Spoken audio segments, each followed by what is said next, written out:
খুব ইচ্ছে করছে চাপ খেতে আর মুচমুচে লুচি খেতে, কিন্তু কি করব, চারিদিকে খুব ঠান্ডা আর এই ঠান্ডায় একদম বাইর হওয়া যাচ্ছে না। তাতে কি খাওয়াটা কি বন্ধ করব? একদমই না। তাহলে চলুন আজকে এই মজাদার বিফ চাপ সাথে থাকবে মুচমুচে লুচি ঘরে তৈরি করে ফেলবো ঘরোয়া মশলা দিয়ে। হ্যালো ব্রিয়ান, আসসালামু আলাইকুম। আমি পারিয়া ঢাকা বাংলাদেশ থেকে বলছি। ইয়াম্মি কুকস পরিবারে সবাইকে স্বাগত। ইয়াম্মি কুকস পরিবারে এখনও যারা জয়েন করেনি প্লিজ আমার ভিডিওটি দেখে সাবস্ক্রাইব করে বেল বাটনটি ক্লিক করে দিবেন, যাতে পরবর্তী যে কোনো নতুন রেসিপি আপনাদের নোটিফিকেশানে পৌঁছে যাওয়ার জন্য। আমি এখানে 1 কেজির থেকে বেশি গরু মাংস নিয়ে নিয়েছি। তো এখন এটাকে একটা আমি হাতুড়ি দিয়ে এভাবে দুকে দুকে নিচ্ছি। আবার এমনভাবে দুকবেন না যাতে মাংস সহ ছিঁড়ে চলে যায়, এমনভাবে আলতোভাবে দুকে নেবেন যাতে এটা পাতলাভাবে একটা একদম পাতলা কাগজের মতো হয়ে যায়। এখন এখানে যে গরম মশলাটা নিয়ে নিলাম, আমি সব মশলাগুলো ডিসক্রিপশন বক্সে লিখে দেব। বন্ধুরা, ভিডিওটিকে কোথা থেকে দেখেছেন অবশ্য মন্তব্য করে জানিয়ে দেবেন। আমরা যখন স্বাদ আছে সাধ্য নেই, অনেকে আছে রেস্টুরেন্টে যাওয়ার মতন তাদের কোনো ক্ষমতা নেই।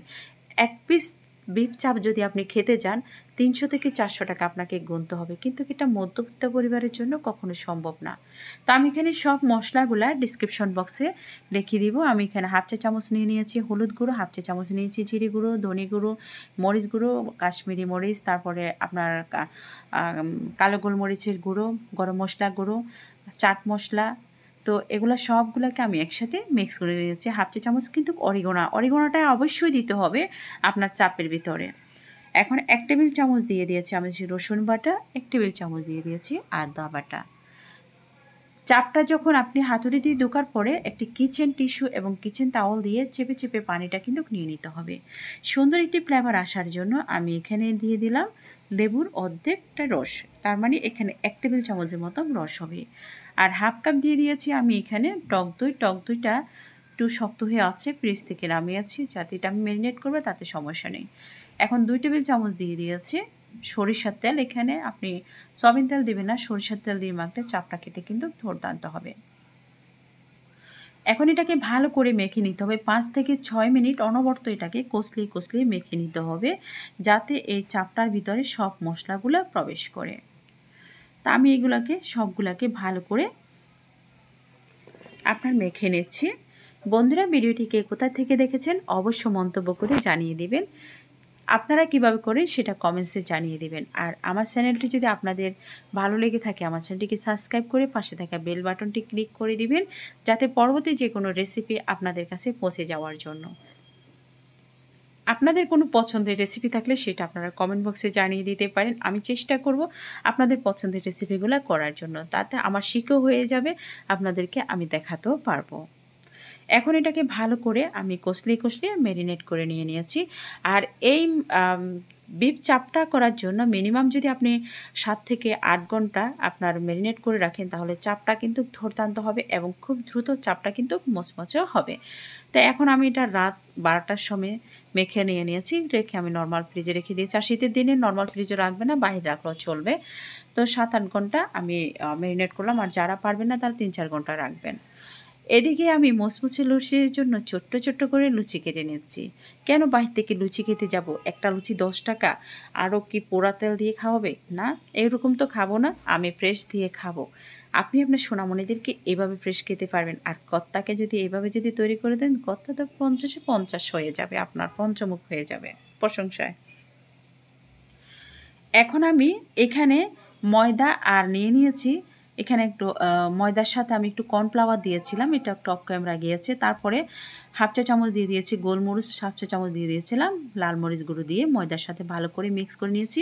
এখন চাপটাকে ওই ময়দাতে ভালো করে এভাবে উল্টে পাল্টে আমি মিক্স করে নিয়ে নিচ্ছি। এরপর যে চুলার আঁচটাকে অবশ্য মিডিয়ামে রাখতে হবে। তো দেখতে পাচ্ছেন বন্ধুরা, এইভাবে করে আমি সবগুলা চাপকে ময়দার সাথে মিক্স করে নিচ্ছি। আমার যাতে চাপগুলো একটু বড়, তাহলে আমার যে ফ্রাইপ্যানটা এটাতে আমি 2টা বেশি দিইনি, কারণ চাপগুলো আপনার পরবর্তীতে যেটা ভাজা হওয়ার পরে ছোট হবে, কিন্তু এটা চাগা লাগবে। একটা চাপ ভাজা করতে আপনার সর্বোচ্চ ৮ থেকে ৯ মিনিট সময় লাগবে। দেখতে পাচ্ছেন এরকম ভুত গরম গরম চাপ দিয়ে কার না ভালো লাগে খেতে। আমার বাচ্চারা তো খুবই অপেক্ষা করতেছে। তো এইদিকে লুচিগুলো ভাজতেছি, বলের মতন দেখতে পাচ্ছেন, মনে হচ্ছে ফুটবল খেলতেছে। এই লুচিটা ভাজার জন্য আর এরকম ফুলকো হওয়ার একটা টিপস আমার চ্যানেলে দেওয়া আছে, আপনারা চাইলে দেখে নিতে পারেন। আমি ডিসক্রিপশন বক্সে সেটা আপলোড করে দেব। আমি ধরতেই পাচ্ছি না, মনে হচ্ছে ফুটবল খেলতেছে। তো এরকম ফুলকো ফুলকো আপনি লুচি দিয়ে আর নান রুটি দিয়ে, আমি নান রুটিও নিয়েছি, তবে আমার বাচ্চারা কিন্তু খুব পছন্দ করেছে আপনার লুচিটা, যাতে নান রুটিটা বাহিরে ছিল, লুচিটা আমি বাসায় বানিয়েছি, এটাই খেতে খুব পছন্দ করেছে। তো তারা কিন্তু পছন্দ মতন খেতে পারবে। আর এখানে যে চাপটা আমি তৈরি করেছি, এখানে মিনিমাম ৩ থেকে ৩,৫০০ টাকারই চাপ। তো মাত্র আপনার ৬৫০ টাকার মাংস দিয়ে আপনি ঘরে তৈরি করে নিতে পারেন এমন মজাদার বিফ চাপ, যাতে আপনার সোনামণিরা তুষ্টি করে খেতে পারে, ভালোভাবে খেতে পারে। তো এভাবে তৈরি করে নিয়েছে। আপনারা যদি ভিডিওটি ভালো লেগে থাকে, আপনাদের ফ্যামিলি ফ্রেন্ড সার্কেলদের সাথে শেয়ার করবেন, পরিবার পরিজনদের সাথে শেয়ার করবেন, যাতে আমাকে সাপোর্ট করে, আপনাদের সাপোর্টে আমি অনেক দূরে এগিয়ে যেতে পারবো। আপনাদের পছন্দ মতন যদি কোনো রেসিপি থাকে সেটাও আপনারা শেয়ার করতে পারেন। আমি চেষ্টা করব আপনাদের পছন্দের রেসিপিগুলো করার, শেখার কোনো শেষ নেই।